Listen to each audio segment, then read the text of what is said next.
Hello guys, നമുക്കിന്ന് Trivandrum style ബോളി എങ്ങനെ ഉണ്ടാക്കാമെന്ന് നോക്കാം. അതിനായിട്ട് ഒരു കപ്പ് കടലപ്പരിപ്പ് എടുത്തിട്ടുണ്ട്. അത് നന്നായിട്ട് കഴുകി വൃത്തിയാക്കിയതിന് ശേഷം നമുക്ക് ഒന്ന് വേവിച്ചെടുക്കാം. കുതിർക്കേണ്ട ആവശ്യമൊന്നുമില്ല. അപ്പോൾ ഇത് കഴുകി വൃത്തിയാക്കി എടുത്തിട്ടുണ്ട്. ഇത് നമുക്കൊരു കുക്കറിലേക്ക് ഇട്ട് കൊടുക്കാം. അത് പെട്ടെന്നാവാനായിട്ട് ചൂടുവെള്ളമാണ് ഒഴിക്കുന്നത്. ചൂടുവെള്ളം ഒഴിക്കുന്ന സമയത്ത് ഗ്യാസിന് ലാഭിക്കാവുന്നതാണ്. അതിന് ശേഷം നമുക്കിത് സ്റ്റവ് ഓൺ ചെയ്യാം. അതിന് ശേഷമായിട്ട് നമുക്കിത് വേവിച്ചെടുക്കാം. ആ ഒരു സമയം കൊണ്ട് നമുക്കിതിലേക്ക് ആവശ്യമായിട്ടുള്ള മൈദ മാവൊന്ന് തയ്യാറാക്കിയെടുക്കാം. അതിനായിട്ട് അതേ അളവിൽ തന്നെ ഒരു കപ്പ് അളവ് മൈദ എടുത്തിട്ടുണ്ട്. അതിലേക്ക് 1/4 സ്പൂൺ വീതം ഉപ്പും മഞ്ഞൾപ്പൊടിയും ചേർക്കുക. അത് ചേർത്ത് നന്നായിട്ട് മിക്സ് ചെയ്യുക.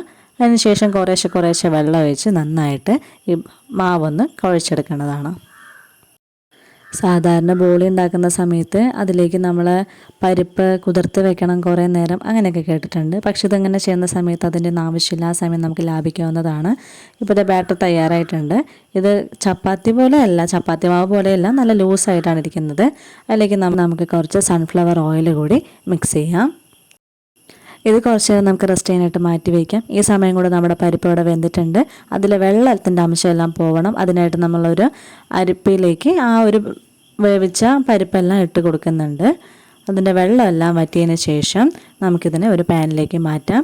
അതിനോടൊപ്പം തന്നെ ഒരു 7 സ്പൂണ് ഷുഗർ കൂടെ എടുക്കുക. എന്നിട്ട് എക്സ്ട്രാ വെള്ളമൊന്നും ചേർക്കേണ്ട ആവശ്യമില്ല.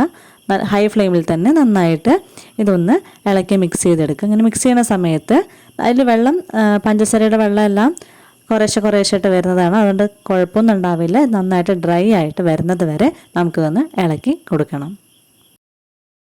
വളരെ ടേസ്റ്റി ആയിട്ടുള്ള ഈ ബോളി ഒന്ന് ട്രൈ ചെയ്ത് നോക്കണം എല്ലാവരും. ഇഷ്ടമായ സബ്സ്ക്രൈബ് ചെയ്യാൻ മറക്കരുത്.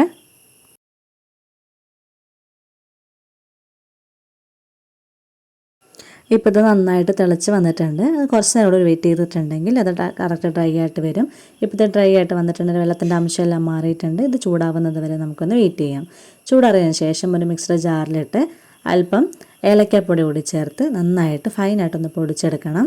പൊടിച്ചതിന് ശേഷം ഇത് നമുക്ക് ഒരു പാനിലേക്ക് മാറ്റിയിട്ട് ചപ്പാത്തിയുടെ മാവ് കുഴയ്ക്കുന്ന രീതിയിൽ കുഴച്ചെടുക്കാം. കുഴച്ചെടുത്തതിന് ശേഷം കുഞ്ഞു ബോൾസ് ആക്കിയിട്ട് മാറ്റിയെടുക്കാം.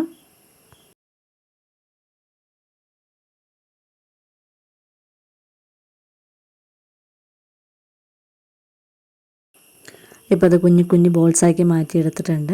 അതിന് ശേഷം നമുക്കിത് മൈദയുടെ മാവിൽ വെച്ചൊന്ന് കവർ ചെയ്തെടുക്കണം. മൈദ നമ്മുടെ കയ്യിൽ ഒട്ടും, അതുകൊണ്ട് പേടിക്കേണ്ട ആവശ്യമൊന്നുമില്ല. ജസ്റ്റ് എണ്ണയൊന്ന് തടവി കൊടുത്തു കഴിഞ്ഞാൽ മാവ് കറക്റ്റായിട്ട് നമ്മുടെ കയ്യിൽ ഒട്ടാതെ കിട്ടിക്കോളും. എന്നിട്ട് എക്സ്ട്രാ മാവുള്ളത് ഇതുപോലെ എടുത്ത് മാറ്റിക്കളയാം. അതിന് ശേഷം ബാക്കിയുള്ളതൊന്ന് റൗണ്ട് ചെയ്തെടുത്തതിന് ശേഷം അരിപ്പൊടി ഉണ്ടാവില്ല, ആ അരിപ്പൊടിയിൽ നമുക്കിത് ഒന്ന് കോട്ട് ചെയ്തെടുക്കണം. അരിപ്പൊടിയിലൊന്ന് കോട്ട് ചെയ്തെടുത്തതിന് ശേഷം നമുക്ക് ഒരു കൗണ്ടർ ടോപ്പിൽ ഇട്ടിട്ട് ലേശം പൊടി, അധികം പൊടി ആവരുത്, അത് നമ്മുടെ കയ്യിൽ ആദ്യം ഒന്ന് വെച്ച് പ്രസ് ചെയ്തതിന് ശേഷം ചപ്പാത്തിയൊക്കെ പരത്തുന്ന പോലെ ആ ഒരു കട്ടിയിൽ തന്നെ ഇത് നന്നായിട്ട് പരത്തിയെടുക്കാം. ഒരുപാട് തിന്നാവരുത്, പിന്നെ ഇത് എടുക്കാൻ കിട്ടില്ല മൈദ ആയതുകൊണ്ട്. അപ്പോൾ ഇതൊന്ന് പരത്തിയെടുത്തതിന് ശേഷം നമുക്ക് ഡയറക്റ്റായിട്ട് പാനിൽ വെച്ച് അതൊന്ന് 2 സൈഡും ഫ്രൈ ചെയ്തെടുക്കാം. ഫ്രൈ ചെയ്തെടുക്കുന്ന സമയത്ത് എക്സ്ട്രാ ഓയിലൊന്നും ചേർക്കേണ്ട ആവശ്യമില്ല, ഡയറക്റ്റ് ഒന്ന് ഫ്രൈ ചെയ്തെടുക്കുക. പിന്നെ ശ്രദ്ധിക്കേണ്ടത് ഏറ്റവും അവസാനം അത് ഇറക്കുന്നതിന് മുമ്പ് അതിന് 2 സൈഡും നെയ്യ് അല്ലെങ്കിൽ ബട്ടർ നന്നായിട്ടൊന്ന് സ്പ്രെഡ് ചെയ്ത് കൊടുക്കുക. 2 സൈഡും സ്പ്രെഡ് ചെയ്തതിന് ശേഷം നമുക്കിത് മാറ്റാം. ഇത്രയേ ഉള്ളൂ. ഇതുപോലെ എല്ലാ ബോളീസും തയ്യാറാക്കിയെടുക്കാം. വളരെ സിമ്പിളായിട്ട് നമുക്കിത് തയ്യാറാക്കി എടുക്കാവുന്നതേ ഉള്ളൂ. എല്ലാവരും ഒന്ന് ട്രൈ ചെയ്ത് നോക്കണം. ചാനൽ ഇഷ്ടമായ മറക്കാതെ സബ്സ്ക്രൈബ് ചെയ്യണേ. പായസത്തിൻ്റെ കൂടെ അല്ലാതെയും നമുക്കിത് കഴിക്കാവുന്നതാണ്. ഒരു തവണയെങ്കിലും നിങ്ങളിത് ട്രൈ ചെയ്ത് നോക്കണേ. താങ്ക്